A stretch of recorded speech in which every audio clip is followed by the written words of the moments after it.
আসসালামু আলাইকুম। আমার ফেসবুক, টিকটকের বন্ধুরা সবাই আমাকে সাপোর্ট করবেন। আজ অনেকদিন পরে ফেরিঘাটের একটা দৃশ্য নিয়ে আসলাম। মাসিমপুরে দোরাবাজার মাসিমপুর ঘাট ফেরিঘাটে আসলাম। আমার ছোট ভাই দিলওয়ারের দোকানে অনেকদিন থেকে তার দোকানে অনেক কিছু বলতে চাইছি, তবে বলতাম পারার সময় পাইয়ার না। এখন একটু সময় পেলাম, তাকে নিয়ে একটু তার দোকানের সম্পর্কে একটু বলবো কথা। আপনারা সবাই মন দিয়ে শুনেন। আমার ছোট ভাই অনেক কষ্ট করে দোকানটা সাজাইছে। তার দোকানে অনেক কিছু আছে, যা খাইতে চাইবেন সবকিছু পাইবেন। ফেরিঘাটে আসবেন, আসলে চা খাইতে পাবেন, ফুডি আছে, রুটি আছে, সিঙ্গারা আছে।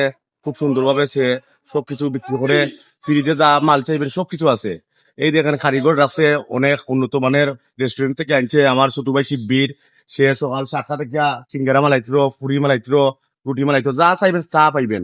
এখানে আইসা কিছু চা খাইবেন, পান খাইবেন, যার যেটা ভাল লাগে তাই খাইবেন, সমস্যা নাই।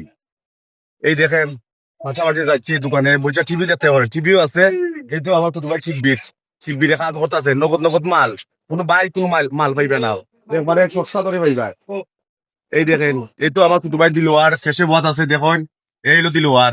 অনেক পালা মনের মানুষ, কেউ ফেসবুক আইডি চালায়, টিকটক চালায়, সবসময় তার পাশে থাকবে, সেও আপনার সাপোর্ট করবো, বুঝছেন ভাই। ধন্যবাদ।